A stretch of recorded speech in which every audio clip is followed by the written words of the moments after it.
Hi hi හදමුද මාත් එක්ක රසට cheese නැතුව චීස් රසට ක්‍රීමියට ක්‍රීමි පැස්ටා එකක්. මම මේ පැස්ටා එක තමයි ගත්තේ.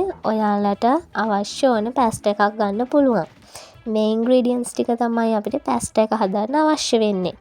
මම මෙතන අරන් තියනවා ලොකු ලූණු ගෙඩියක්, කැරට් අලයක්, ලීක්ස්, මාළු මිරිස්, සුදු ලූණු බික් දෙකක්, තක්කාලි ගෙඩි දෙකක් සහ සෝස් පැකට් එකක්. මම මෙතන සොසේජස්ුයි චිකනුයි අරන් තියනවා. වෙජිටේරියන් කෙනෙක්ට නම් ඒව නැතුව හරි හැදුවට කමක් නෑ, හදාගන්න පුළුවන්. තව අපිට අවශ්‍ය වෙනවා කෑලි මිරිස්, ගම්මිරිස් කුඩු, ලුණු කුඩු සහ කහ ස්වල්පයක්. ඊට පස්සේ ක්‍රීම් එක හදාගන්න අපිට ඕනි වෙනවා ෆ්‍රෙෂ් මිල්ක් කෝප්පයක්, ඇස්ට්‍රා ස්වල්පයක් සහ පාන් පිටි කෝප්ප කාලක්. ඊට පස්සේ අපි ඉස්සෙල්ලම සෝස් පෑන් එක ලිපෙන් තියලා තෙල් ටිකක් දාලා රත් වෙන්න දීලා, තෙල් ටික රත් වුණාට පස්සේ අපි ඉස්සෙල්ලම චිකන් ටික දාලා ෆ්‍රයි වෙන්න දෙන්න ඕනි. චිකන් ටිකට ලුණු ටිකකුත් එකතු කරලා හොඳට ෆ්‍රයි වෙන්න දෙන්න චිකන් ටික. ඊට පස්සේ චිකන් එක ටික ටික ෆ්‍රයි වීගෙන එනකොට සොසේජස් ටික අපි එකතු කරනවා. ඊට පස්සේ ඒ දෙක හොඳට ෆ්‍රයි වෙන්න දීලා ලිපෙන් බා ගන්නවා. ඊට පස්සේ සෝස් පෑන් එක අයිලිපේ තියලා අපි ක්‍රීම් එක හදාගන්නයි යන්නේ. ක්‍රීම් එක හදාගන්න අපිට ඉස්සෙල්ලම ඕනි වෙනවා ඇස්ට්‍රා ටික. අර ඇස්ට්‍රා ටික පෑන් එකට දාලා හොඳට දිය වෙන්න දෙන්න. ඇස්ට්‍රා ටික දිය වුණාට පස්සේ අපි ඒකට පාන් පිටි කෝප්ප කාලා එකතු කරලා හොඳට මික්ස් වෙන්න දෙන්න.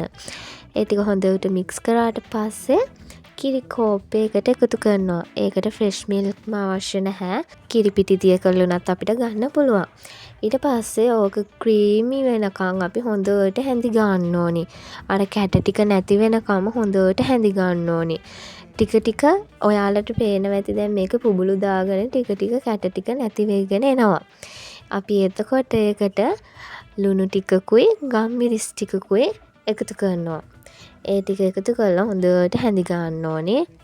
ඒ ටික හැඳි ගාලා තව විනාඩියක් දෙකක් විතර ලිපේ තියන්න ඕනේ.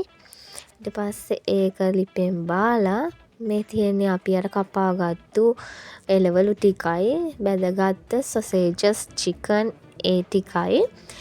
මේ තියෙන්නේ අර තක්කාලි ගෙඩි දෙක බ්ලෙන්ඩ් කරලා අර තක්කාලි සෝස් එකත් මේකට එකතු කරගෙන හදාගත්තු තක්කාලි සෝස් එක.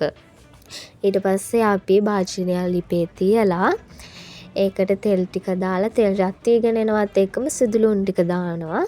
සුදු ලූණු යාන්තම් ෆ්‍රයි වෙගෙන එද්දී අපි ඒකට ලූණු ටික දා ගන්නවා. ලූණුයි සුදු ලූණුයි යාන්තම් ෆ්‍රයි වෙගෙන එද්දී අපි අර තක්කාලි සෝස් එක මේකට ඇඩ් කරනවා. තක්කාලි සෝස් එක ඇඩ් කරලා තක්කාලි සෝස් එක ටිකක් උතුරනකන් ඉන්න ඕනි. ඒක බුබුලු දාගෙන එද්දිම අපි ඒකට කෑලි මිරිස් හැන්දක්, කහ කුඩු ස්වල්පයක්, ගම්මිරිස් කුඩු හැඳි භාගයක්, ලුණු කුඩු ඔයාලට රස අනුව ඔයාලගේ රස අනුව කැමැත්ත අනුව ලුණු එකතු කරගන්න පුළුවන්.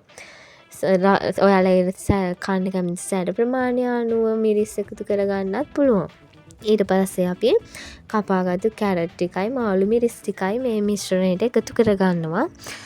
ඊට පස්සේ අපි ඒ ටික හොඳට ෆ්‍රයි වෙන්න දීලා අපි අර හදාගත්තු ක්‍රීම් එක මේකට එකතු කරනවා. ක්‍රීම් එකයි අර තෙම්පරාදුවයි හොඳට මික්ස් කරන්න ඕනේ. ඒ අතරතුරේදී ඔයාලට ලුණු බලලා ලුණු මදි නම් ලුණු දාගන්නත් පුළුවන්. ඔයාලා කන සැර ප්‍රමාණය අනුව අඩු වැඩි කරගන්නත් පුළුවන්.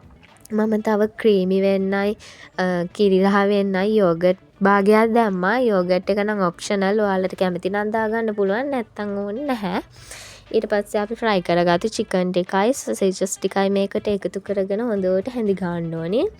ටිකක් වෙලා ලිපෙන් තියලා මම තව ලුණු ටිකක් දාගත්තා. මට ලුණු මදි කියලා දැනුන නිසා ඔයාලගේ තියෙන රස අනුව ලුණු දාන එක අඩු වැඩි කරගන්න පුළුවන්. ඊට පස්සේ අපි මේක ටිකක් බුබුලු දාගෙන ඒ කියන්නේ උතුරගෙන එද්දී අපි අර තඹගත්තු පැස්ටා ටික මේකට එකතු කරනවා. පැස්ටා ටික මේකට එකතු කරලා අර ක්‍රීම් එක පැස්ටා වල හොඳට තැවෙනකන් හොඳට කලවම් කරන්න ඕනේ. හොඳට ක්‍රීමි ගතියට එනකම් පැස්ටා ටිකයි ක්‍රීම් එකයි දෙකම මික්ස් කරන්න ඕනි. ඊට පස්සේ මේ තියෙන්නේ අපි හදාගත්තු ක්‍රීමි චීස් නැති චීස් රසම රස පැස්ට් එක. ඔයාලත් try කරලා බලලා කමෙන්ට් එකක් දාන්න.